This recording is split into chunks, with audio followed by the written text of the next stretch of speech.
नमस्कार। इस विशेष कार्यक्रम में आप सभी का स्वागत है। दर्शकों, राष्ट्रीय पर्व जब भी आते हैं हमारे मन में एक नई ऊर्जा का संचार हो जाता है। हर साल ये मौका आता है और माहौल बन जाता है हमें अपनी सांस्कृतिक विरासत को दर्शाने का, उन शहीदों, उन स्वतंत्रता सेनानियों को याद करने का जिनके बलिदानों से आज तिरंगा शान से लहरा रहा है। कल यानी 26 जनवरी 2024 को देश अपना 75वां गणतंत्र दिवस मनाएगा, उसी हर्षोल्लास के साथ, उसी देशभक्ति के साथ। ऐसे मौके पर देशभक्ति की भावना को व्यक्त करने का सबसे अच्छा माध्यम होता है रचनाएं या कविताएं। तो इस खास मौके पर हमारे साथ आज दो खास मेहमान उपस्थित हैं। चलिए आपका उनसे परिचय करवाते हैं। आप हैं द्वीपों के जाने माने उर्दू शायर और कवि इलियास अहमद खान। साथ ही उपस्थित हैं JNRM कॉलेज के हिंदी विभाग के विभागाध्यक्ष डॉक्टर व्यासमणि त्रिपाठी। आप दोनों का ही कार्यक्रम में बहुत बहुत स्वागत है। तो प्रोग्राम की शुरुआत करें खान जी, तो एक रचना सुनना चाहेंगे जो देशभक्ति से ओतप्रोत हो। यहाँ ज़मीन शहीदों के खून से नम है, यहाँ ज़मीन शहीदों के खून से नम है, ज़रा चिराग जलाओ की रोशनी कम है। ज़रा चिराग जलाओ की रोशनी कम, ज़रा चिराग जलाओ की रोशनी कम है। जहाँ तक आज़ादी की बात है, आज़ादी के लिए जब जद्दोजहद शुरू हुई 1857 में, तो उस वक्त के जो कैदी जब लाए गए पहली बार, उसी दिन हम लोग आज अंडमान डे मनाते हैं। और ये सिलसिला चलता रहा, कैदी आते गए और बड़े बड़े जो है कि उसमें मुजाहिद आए, बड़े बड़े जो है कि फ़िलासफ़र आए, बड़े बड़े साइंटिस्ट आए। सबको जो है कि यहाँ लाके द्वीपों में छोड़ दिया गया। यहाँ जेल खाना तो उस ज़माने में नहीं होता था और ये 1925 से लेकर के उसके बाद का सिलसिला चलता रहा जी। और उसके बाद जो है हमने देखा है कि वो मिलजुल करके यहाँ देश के लिए ही काफ़ी काम किए। उसी ज़माने में अंग्रेज़ों ने जुल्म तो बहुत ज़्यादा ढाया। यहाँ काला पानी का सज़ा देने का मतलब ही होता था सिर्फ जेल के अंदर बंद कर देना नहीं, उनको ऐसी सज़ा देना कि वो अपने मामले से, अपने रास्ते से भटक जाएं, हट जाएं और इसका सबक पूरा हिंदुस्तान ले। लेकिन उनमें जो लोग लाए गए, जैसे पहले वाले जत्थे में जो मौलाना फजल खैराबादी लाए गए, थानेश्वरी लाए गए, ये लोग जो लाए गए, शायद अचंभा होगा ये जान के कि मौलाना फजल खैराबादी आइन लिखते थे बहादुर शाह जफ़र का, देश को चलाने के लिए कानून लिखते थे। और वो कानून लिखते थे तो अंग्रेज़ों को ये खटका हुआ कि ये लोग तो इस तरीके का करते, ये आदमी बड़ा ख़तरनाक है। तो पहले फजल खैराबादी और उनके साथ लियाकत अली खां को यहाँ लाया गया और बहादुर शाह को यहाँ इसलिए नहीं लाया गया कि ये जाएंगे तो इनकी टीम फिर बन जाएगी, तो उनको ले जाकर रंगून में डाल दिया गया, उनके बच्चों का सर काट के उनके सामने दिया गया, लोगों ने कुर्बानियाँ दी। ये जुल्म हमारा ये लास्ट तक चलता रहा। ये 1906 के बाद जो है, जब हमारे यहाँ पॉलिटिकल प्रिजनर्स आए, उसके पहले जो आते थे वो जो ला करके ऐसे ही डाल दिया करते थे, जंगलों में डाल देते थे, इस आइलैंड में उस आइलैंड में बसा दिया करते थे। लेकिन उस ज़माने में भी अंग्रेज़ों को मुँह की खानी पड़ती। अगर हमारे एक भाई ने गद्दारी न किया होता, उसके लिए एक शेर मैं कहूँगा, पसे पर्दा हमें उनके नज़ारे लूट लेते हैं, हमें गैरों से क्या मतलब हमारे लूट लेते हैं, सलामत लौट कर कश्ती का आना गैर मुमकिन है, जो तूफ़ानों से बच जाए किनारे लूट लेते हैं। किनारे लूट लेते हैं। हमारे एक दूध नाथ तिवारी साहब थे, वो भी कैदी थे। वो अपनी जान बचा के निकलने की कोशिश में, चेष्टा में, वो छलांग लगा दिए समंदर में, उससे तैर करके वो जंगल में चले गए और वहाँ जा कर के उन्होंने ओगियों के साथ, वो अंडमानी आदिवासी थे और अंग्रेजों के बीच वही की लड़ाई हुई थी 17 मई 1859 को। 17 मई 1859 को जो हुई थी, वो असल में अंडमानी आदिवासी जो थे वो पहले ये पूरा सभी इसी आइलैंड के ऊपर रहते थे।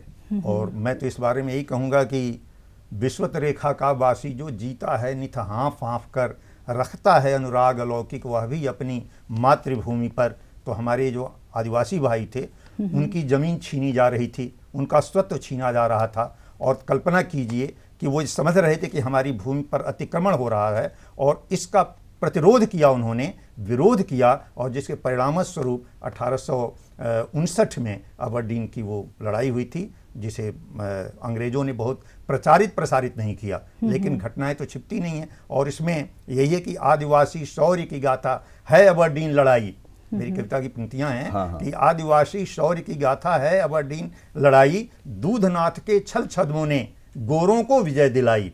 तो दूधनाथ के छल छद्मों ने गोरों को विजय दिलाई। और शेर अली को वाइपर जेल दुश्मन ने लटकाया था, शेर अली को वाइपर जेल दुश्मन ने लटकाया था।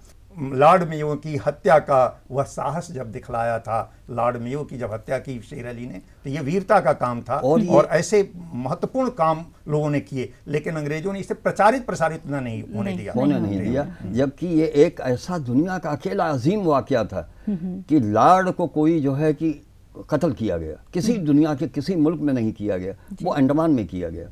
अभी हमारे खान साहब ने जो कहा, मैं उसको कविता में कह दे रहा हूँ। जी बिल्कुल। कि निर्वासन में आए जो कवि लेखक थे वे कलाकार, निर्वासन में आए जो कवि लेखक थे वे कलाकार, सैनिक योद्धा रजवाड़े थे और थे उनके कुमार।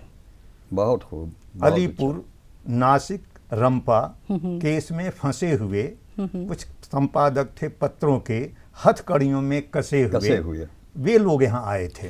कितनी शिद्दत और सरलता से आपने इन चीज़ों का वर्णन कर दिया, अपनी धरा को नमन कर दिया, शहीदों को याद कर लिया। अच्छा, देशभक्ति की भावना कहीं ना कहीं हम सभी के अंदर है और होनी भी चाहिए, और आप दोनों तो इसे साल दर साल देखते आ रहे हैं। तो अगर 40-50 साल पीछे की बात अगर हम करें तो क्या माहौल हुआ करता था, किस तरह की तैयारियां होती थीं, कैसा लोगों में जोश, जुनून, उत्साह, जज्बा कैसा होता था? देखिए, आपने कहा देशभक्ति की बात, तो भक्ति शब्द जो है ना, उसके मूल में प्रेम छिपा हुआ है जी। भक्ति, सा भक्ति, परानुरक्ति, अनुरक्ति, अनुराग। तो अनुराग किसके प्रति? देश के प्रति। तो जब देश के प्रति जब अनुराग होगा तो वही देशभक्ति है। और कैसी अनुरक्ति? परम अनुरक्ति, परम अनुराग। जब देश के प्रति परम अनुराग होगा तो वह देशभक्ति कहलाती है। और ये देशभक्ति का जो स्वरूप है ना, वो समय समय पर बदलता रहता है। भावना वही रहती है कि हमें अपने देश की सुरक्षा, संरक्षा, देश का विकास, ये भाव उसके मूल में होता है। लेकिन परिस्थितियों के अनुसार उसमें कुछ स्वरूप में बदलाव आता रहता है। जैसे आपने पूछा 40-50 वर्ष पहले, मैं तो कहूँगा कि आज़ादी के पहले जो देशभक्ति का जो भाव था वो क्या था? तो देशभक्ति का भाव ये था कि हमें किसी भी तरह अंग्रेजों से लोहा लेना है और परतंत्रता की जो बेड़ी है उसको काटना है, गुलामी मिटानी है, हमें आज़ाद होना है, हमें स्वतंत्र वातावरण में सांस लेना है। तो ये देशभक्ति के भाव को बढ़ाने वाला भाव था। और उसमें क्या छिपा हुआ था? तो उसमें त्याग था, बलिदान था, समर्पण था, निष्ठा थी। तो उस समय की ये परिस्थितियां थी। और मूल उद्देश्य क्या था? स्वराज्य, स्वभाषा, स्वदेश प्रेम, स्वाधीनता, यही मूल भाव था। इसी को लेकर के हमारे क्रांतिकारियों ने, हमारे स्वतंत्रता सेनानियों ने, हमारे देशभक्तों ने जो बलिदान दिया, जो त्याग किया, जो कठिनाइयाँ झेली, वो अनुपम है और मतलब अतुलनीय है, जिनकी कोई तुलना नहीं की जा सकती। जो उन्होंने झेला और झेल करके आज हमें उन्होंने स्वतंत्र वातावरण में सांस लेने के लिए हमें हमारे ऊपर कृपा कर दी। तो ये उनका योगदान है। तो एक रचना सुनना चाहेंगे जिसमें देशभक्ति का भाव हो? अब सुना रहा हूँ। मैं तो कहूँगा कि आज़ादी लाने वालों का वंदन और अभिनंदन है। जिन्होंने आज़ादी लाई, हम उनका वंदन करें, उनका अभिनंदन करें। लेकिन यह है कि हम दीप भी जलाएं। बिल्कुल। तो हाथों में पहने हथकड़ियाँ, निकले हरने को महापीर, भारत माता के आंचल को जो सौंप दिए अपना शरीर, उन त्यागों पर, बलिदानों पर मैं अर्घ चढ़ाने आया हूँ, मैं दीप जलाने आया हूँ, मैं दीप जलाने आया हूँ। तो हाथों में पहने हथकड़ियाँ, निकले हरने को महापीर, भारत माता के आंचल को जो सौंप दिए अपना शरीर, उन त्यागों पर, बलिदानों पर मैं अर्घ चढ़ाने आया हूँ, मैं दीप जलाने आया हूँ, मैं दीप जलाने आया। पत्नी की आंखों का श्रृंगार, विधवा माँ का जो था आधार, चल दिया छोड़ दुध मुहा पूत, भारत माँ का करने उद्धार, उस साहस की संघर्षों की मैं कथा सुनाने आया हूँ, मैं दीप जलाने आया हूँ, मैं दीप जलाने आया हूँ। बहुत अच्छा। तो कहते हैं जो चंद लाइनें, जो चंद पंक्तियां हैं, बहुत कुछ कह जाती हैं और इन चंद लाइनों में जो भाव है वो कहीं ना कहीं व्यक्त हो जाता है। तो आप एक साहित्य से जुड़े हैं, लेखक हैं, कवि हैं, साथ ही एक शिक्षक भी हैं। तो एक शिक्षक होने के नाते आपके अनुसार देशभक्ति का उत्कृष्ट रूप क्या है? मैंने अभी बताया कि देशभक्ति का उत्कृष्ट रूप तो यह है कि हमें उस परिस्थिति को देखना है कि हम किस परिस्थिति में जी रहे हैं, किस वातावरण में जी रहे हैं, हमारा वर्तमान क्या है और उस वर्तमान में हमारे देश के सम्मुख क्या कठिनाइयां हैं, देश के सम्मुख क्या समस्याएं हैं। तो जैसे मैंने कहा कि आज़ादी के पहले समस्या थी कि हमें गुलामी की मानसिकता से मुक्त होना है।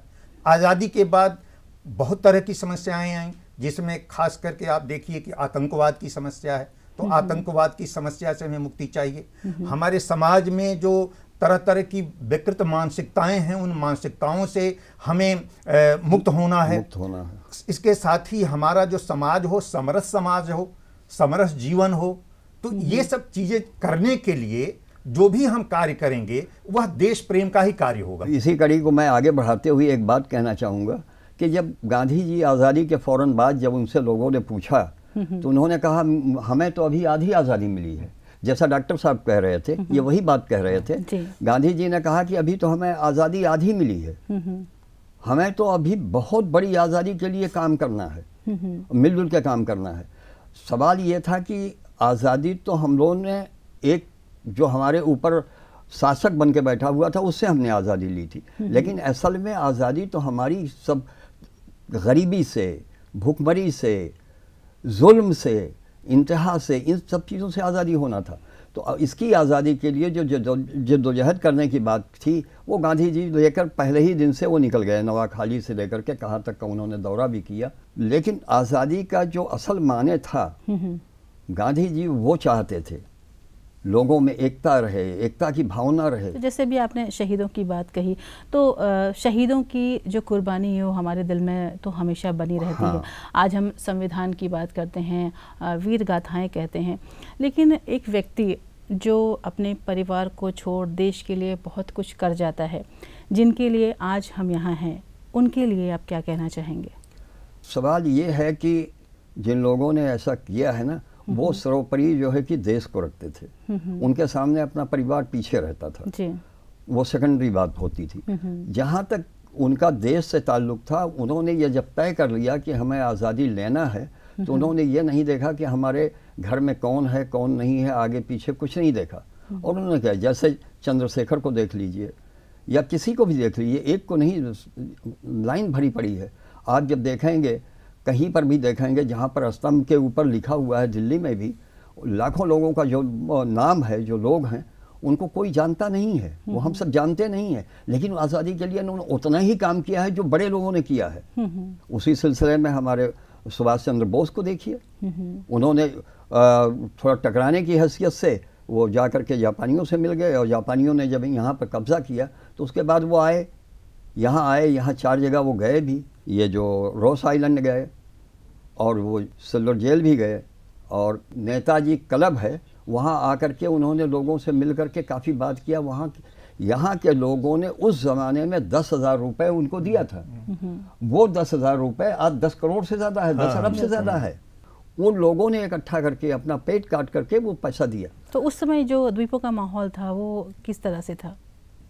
उस ज़माने में तो ऐसा था कि धर्म ही यहाँ से ख़त्म हो गया था एक तरीके से। कोई हिंदू मुसलमान सिख ईसाई कुछ नहीं था, सिर्फ जो है कि अंडमान का था, हिंदुस्तानी था, और लोग आपस में मिलते जुलते, शादी ब्याह सब कुछ होता था, और वो सिलसिला अभी तक चला आया है। अच्छा त्रिपाठी जी, जो द्वीपों का जो इतिहास है उसमें बहुत सारी ऐतिहासिक घटनाएं हैं, ख़ास तौर से देखा जाए तो वो काला पानी का इतिहास। यहाँ पर जो तिरंगा है वो भी कहीं ना कहीं बहुत कुछ कह रहा है, तो क्या कहेंगे इस पर आप? नहीं, आज़ादी की जो लड़ाई लड़ी गई तो उसके बारे में तो मैं यही कहूँगा कि अंडमान ही ने ही बहुत कुछ सहा, और इसीलिए इसको मुक्ति तीर्थ कहा गया है। मुक्ति तीर्थ है मुक्ति द्वार, अभिनंदन वंदन बार बार, करती लहरें नित पद पखार, गागा तेरी गाथा अपार, जय अंडमान जय निकोबार, जय अंडमान, जय निकोबार। बहुत खूब। क्या बात तो है। आप बात कल्पना तो कीजिए सही कि है। सघन अरण्य में रही फूल लता आदि संस्कृति की, आदिवासी सघन अरण्य में रही फूल लता आदि संस्कृति की, अंतर्ध्वनन अनेक किंतु लय ताल एक झंकृति की। अंतर्ध्वनन अनेक किंतु लय ताल एक झंकृति की, जलधि मध्य सरसिज सदृश सुचि सुषमा के साकार रूप, पर गोरों ने दिया तुझे काला पानी का नाम रूप। तो आप कल्पना कीजिए कि जलधि के बीच में, समुद्र के बीच में खिले हुए कमल की तरह ये द्वीप समूह है।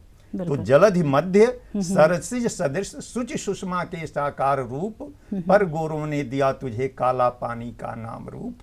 और कल्पना कीजिए कि उठी लपट जब क्रांति ज्वाल, यद्यपि तुम थे दूर बहुत। 1857 क्रांति हुई मेरठ में, बैरकपुर उधर झांसी में, हाँ। और उस ताप को सहा किसने? अंडमान निकोबार द्वीपों में। तो मैंने लिखा कि उठी लपट जब क्रांति ज्वाल, यद्यपि तुम थे दूर बहुत, लेकिन उसके तप्त ताप को तुमने ही था सहा बहुत। लेकिन उसके तप्त ताप को तुमने ही था सहा बहुत। 57 के नायक जब हथकड़ियों में आए होंगे, 57 के नायक जब हथकड़ियों में आए होंगे, हृदय प्राण तेरे तब कितने अकुलाए होंगे। वही होगी अश्रुधार, अभिनंदन वंदन वार बार, हे मुक्त तीर्थ हे मुक्त द्वार। तो अंडमान निकोबार द्वीप समूह की तो ये स्थिति है। और मैं तो ये मानता हूँ कि माता मातृभूमि पर जो प्राणों को अर्पित करता है, वह देवतुल्य इतिहास पुरुष मरकर भी कभी न मरता है। ऐसे शहीद की चरण धूल चंदन रोली बन जाती है, गौरव गाथा की पुण्य भूमि सदियों तक पूजी जाती है। गौरव गाथा की पुण्य भूमि सदियों तक पूजी जाती है। अंडमान की पावन धरती वीरों की अमर कहानी है। अंडमान की पावन धरती वीरों की अमर कहानी है। भारत माता की आज़ादी को सत अर्पित हुई जवानी है। भारत माँ की आज़ादी को सत अर्पित हुई जवानी है। त्यागों और बलिदानों की जो रेखा यहाँ खींची गई, जो त्याग और बलिदान यहाँ लोगों ने किया, कि त्यागों और बलिदानों की जो रेखा यहाँ खींची गई, पूरे ही संघर्ष काल में 1857 से लेकर 1947 तक, कि त्यागों और बलिदानों की जो रेखा यहाँ खींची गई, पूरे ही संघर्ष काल में इससे बढ़कर कहीं नहीं।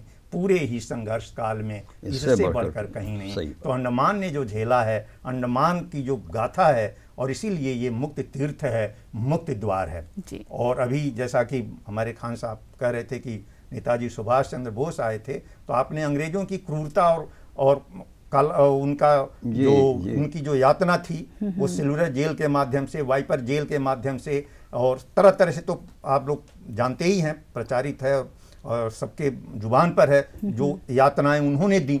लेकिन उससे भी बड़ी यातना जापानी शासन का भी था। काला और अध्याय जुड़ा जब यहाँ जापानी आए थे। काला और अध्याय जुड़ा जब यहाँ जापानी आए थे। यातना भय आतंक त्रास साथ में अपने लाए थे। तभी गगन मानो सहसा प्रकट हुआ हो रवि प्रकाश। तभी गगन मानो सहसा प्रकट हुआ हो रवि प्रकाश। मुक्ति मंत्र के अग्रदूत आप पहुंचे नेता सुभाष। मुक्ति मंत्र के अग्रदूत आप पहुंचे नेता सुभाष। तो नेता सुभाष उसी समय 30 दिसंबर 1943 को उन्होंने झंडा फहराया था जिमखाना ग्राउंड में। 29 दिसंबर को यहाँ आए थे। और फिर नाम शहीद स्वराज द्वीप तभी जोर से लहरा था और उस समय तिरंगा फहरा था। तो ये इतिहास है यहाँ का। जैसे त्रिपाठी जी ने एक रचना कही, तो उसी को आप थोड़ा सा नहीं, त्रिपाठी जी ने तो प्रोफेसर हैं भाई, अब इनकी बात तो छोड़िए। मैं ये कहना चाहूँगा, गंगा तेरे बहते हुए धारों की कसम है। गंगा तेरे बहते हुए धारों की कसम है। जमुना तेरे शादाब किनारों की कसम है। बहुत खूब, बहुत खूब। डल झील तेरे प्यारे नज़ारों की कसम है। कश्मीर के हर एक चुनारों की कसम है। जी जी। ये जान से प्यारा है और प्यारा ही रहेगा। कश्मीर हमारा है, हमारा ही रहेगा। बहुत खूब, बहुत। हर हुस्न का अरमान जिसे कहते हैं कश्मीर। इस देश की है शान जिसे कहते हैं कश्मीर। हर ज़र्रा हमें जान से प्यारा है यहाँ का। ये अपना है ईमान जिसे कहते हैं कश्मीर। ईमान फरोशों को गुजारा न रहेगा, कश्मीर हमारा है हमारा ही रहेगा। आगे देखें अगला बंद, हम अमन के ख्वाहां हैं लड़ाई के हैं दुश्मन, हम अमन के ख्वाहां हैं लड़ाई के हैं दुश्मन, अच्छाई के साथी हैं बुराई के हैं दुश्मन, गर आँख दिखाओगे तो घाटे में रहोगे, खुद अपनी बका के लिए बन जाओगे दुश्मन। बका का मतलब अपनी रहने के लिए, खुद अपनी बका के लिए बन जाओगे दुश्मन, दुश्मन के लिए कोई किनारा न रहेगा, कश्मीर हमारा है हमारा ही रहेगा। बहुत बढ़िया। कश्मीर हमारा है हमारा ही रहेगा। जैसे त्रिपाठी जी, आपने जैसे महापुरुषों की आपने बात कही, शहीदों की बात की, जब आपने काला पानी के इतिहास की बात कर रहे थे आप, तो इसमें जो सबसे बड़ा नाम आता है ये है वीर सावरकर का। तो इनके बारे में क्या कहना चाहेंगे? वीर सावरकर ने लगभग 10 वर्ष तक यहाँ सेलुलर जेल में यातना जो काटी और जो सजा भुगती, उसकी कोई तुलना नहीं की जा सकती। और उनके नाम के सामने जो वीर शब्द जुड़ा हुआ है, वो सचमुच वीर थे। और कल्पना कीजिए कि उन्होंने यह लड़ाई सिर्फ भारत में ही नहीं लड़ी, उन्होंने लड़ाई इंग्लैंड में भी लड़ी अंग्रेजों के विरुद्ध, ठीक है ना। वहाँ भी उन्होंने अपना साहस और शौर्य दिखाया और अपनी वीरता दिखाई। और नासिक षड्यंत्र में उनको यहाँ जेल भेजा गया था, जुलाई 1911 में वो यहाँ लाए गए थे। और आप कल्पना कीजिए कि जब डेविड बैरी जो जेलर था, उसने कहा, हंसते हुए मुस्कुराते हुए कहा, यार सावरकर, तुम्हारी जो 2 जन्मों का जो कारावास हुआ है वो हंसते हंसते बीत जाएगा, काट लोगे तुम।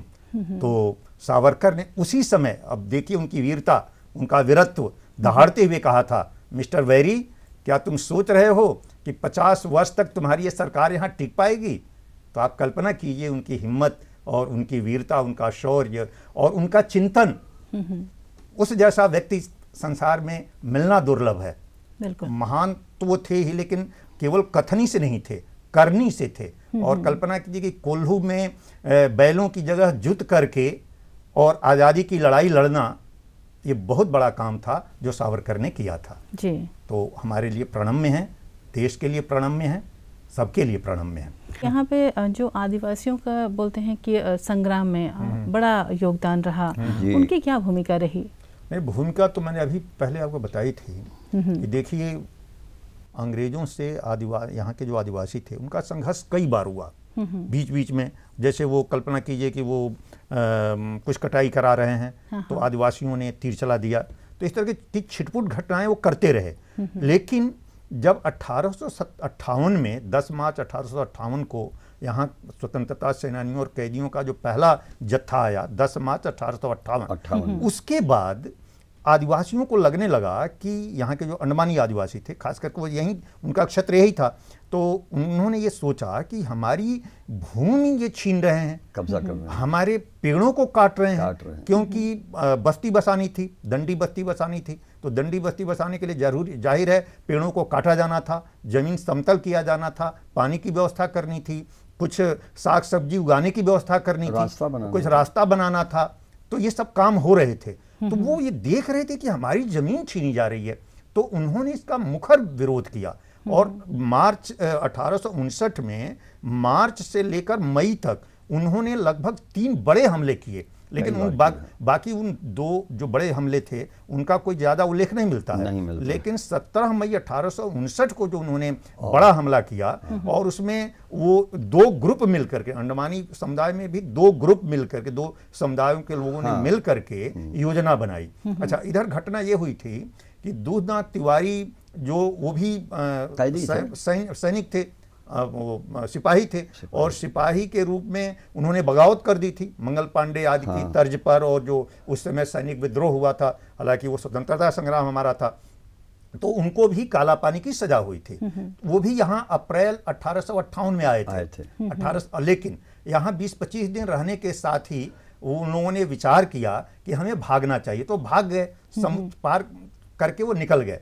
तो कुछ लोग समुद्र में डूब गए, कुछ बाहर निकल गए। तो उनके साथियों को आदिवासियों ने कुछ को मार दिया, कुछ क्या घटना, लेकिन 2-3 लोग बच गए। फिर वो बाद में 2 का पता नहीं, दूधनाथ तिवारी बच गए, और अंडमानी आदिवासियों ने उनका सम्मान किया। कहा यह जाता है कि लीपा और जींगा 2 लड़कियां ब्याही गई उनसे, ठीक है ना, और लगभग वो 11-12 महीने तक रहे, यहाँ पर बच्चे भी हुए, उनके बीच रहे।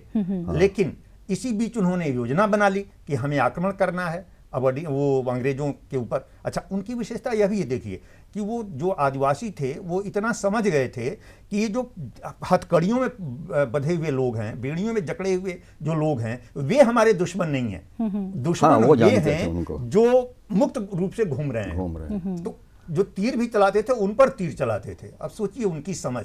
तो खैर उन्होंने योजना बनाई कि हमें संघर्ष करना है और इनको खत्म करना है, ऐसे भगाना है। लेकिन यह बात दूधनाथ तिवारी चूंकि उनकी भाषा सीख गए थे, उनका संकेत समझ गए थे, तो उन्होंने सोचा कि अगर मैं यह बात जाकर के अंग्रेजों से बता दूं तो मेरी मुक्ति हो जाएगी और मैं चला जाऊंगा, अपने घर चला जाऊंगा। तो ये तरह का विश्वासघात था जो उन्होंने किया। ऐसा नहीं करना चाहिए था। हमारे जो भोले भाले आदिवासी जो अपनी भूमि की रक्षा के लिए लड़ रहे थे, अपनी जमीन के स्वत्व के लिए लड़ रहे थे, उनकी बात आकर के आपको गुप्त भेद प्रकट नहीं करना चाहिए था। तो ये उनका दोष था। तो ये आदिवासी संघर्ष है, आदिवासियों का जो है ना स्वतंत्रता के लिए समर्पण भाव है। हमें इसकी प्रशंसा करनी चाहिए और साथ ही साथ इसको प्रचारित प्रसारित भी करना चाहिए कि उन्होंने किस तरह से ये युद्ध लड़ा। भले हार गए, लेकिन हारना महत्वपूर्ण नहीं है। महत्वपूर्ण है कि उन्होंने साहस दिखाया, अपना शौर्य दिखाया और अपने अधिकार जताया। जी, तो समय की सीमा है, आप दोनों से जाते जाते कुछ पंक्तियां सुनना चाहेंगे देश के प्रति। माँ की आंखों के आंसू की परवाह नहीं जिसने की थी, माँ की आंखों के आंसू की परवाह नहीं जिसने की थी, प्रिया के चंचल चितवन की चाहत की चाह नहीं की थी, प्रिया के चंचल चितवन की चाहत की चाह नहीं की थी, फूल सा नाजुक शिशु साथ परिजन पुरजन को छोड़ा था, फूल सा नाजुक शिशु साथ परिजन पुरजन को छोड़ा था, प्राण भी छोड़ दिया अपना पर इनकलाब ना छोड़ा था, प्राण भी छोड़ दिया अपना पर इनकलाब ना छोड़ा था, अपना चमन उजाड़ हमारी बगिया जो महकाया है। आप पूछ रही थी ना कि उन्होंने किया क्या और क्या आज हो रहा है। तो अपना चमन उजाड़ हमारी बगिया जो महकाया है, उसी चिता का भस्म लगा गणतंत्र हमारा आया है, उसी चिता का भस्म लगा गणतंत्र हमारा आया है। राम राज्य के भारत की कल्पना रही उन सब की थी, राम राज्य के भारत की कल्पना रही उन सब की थी, न्याय धर्म और चंदन की जल्पना रही उन सब की थी, अपने शोणित की धारा से उर्वरा किया कलुषित घाटी, अपने शोणित की धारा से उर्वरा किया कलुषित माटी, सद्भाव स्नेह के पौधे को वह रोपा था पर्वत घाटी। वो स्वतंत्रता सेनानी वे सारे लोग कि अपने शोणित की धारा से उर्वरा किया कलुषित माटी, सद्भाव स्नेह के पौधे को वह रोपा था पर्वत घाटी, संविधान का फूल खिला, संविधान का फूल खिला, क्योंकि 26 जनवरी 1950 में हमारा संविधान लागू हुआ। तो संविधान का फूल खिला जो जनमन को हर्षाया है, संविधान का फूल खिला जो जनमन को हर्षाया है, वही प्रफुल्ल चेतना लिए गणतंत्र हमारा आया है, वही प्रफुल्ल चेतना लिए गणतंत्र हमारा आया है। असल में 26 जनवरी को जब संविधान लागू हुआ, उसने हर आदमी को हक दे दिया, तमाम छोटे गरीब अमीर सब लोगों को एक बराबर का हक दे दिया। इसी पर 4 लाइनें सुनना चाहिए। मैं इससे हट के एक बात कहना चाहूँगा, इंसान हैं, इंसानों का सौदा नहीं करते, हम अपने जजीरों में तमाशा नहीं करते, जो आप दूसरी जगह सुनते आए हैं। इंसान हैं, इंसानों का सौदा नहीं करते, हम अपने जजीरों में तमाशा नहीं करते, सब एक हैं इस बात का चर्चा नहीं करते, सब एक हैं इस बात का चर्चा नहीं करते, हाँ ऐसा कभी कोई दिखावा नहीं करते, हम गंदी सियासत पर भरोसा नहीं करते, बहुत बढ़िया, हम गंदी सियासत पर भरोसा नहीं करते। तो आप दोनों ही कार्यक्रम में आए और आपने अपनी रचनाओं से, अपनी कविताओं से इस धरा को नमन किया। बहुत बहुत शुक्रिया आप दोनों का। बहुत बहुत धन्यवाद। तो दर्शकों, कल की सुबह एक नई उमंग लेकर आएगी और ये दिन इतिहास के पन्नों में अपनी जगह बना लेगा। कुछ नशा तिरंगे की आन का है, कुछ नशा मातृभूमि की शान का है, हम लहराएंगे ये तिरंगा, नशा ये हिंदुस्तान की शान का है। नमस्कार, जय हिंद।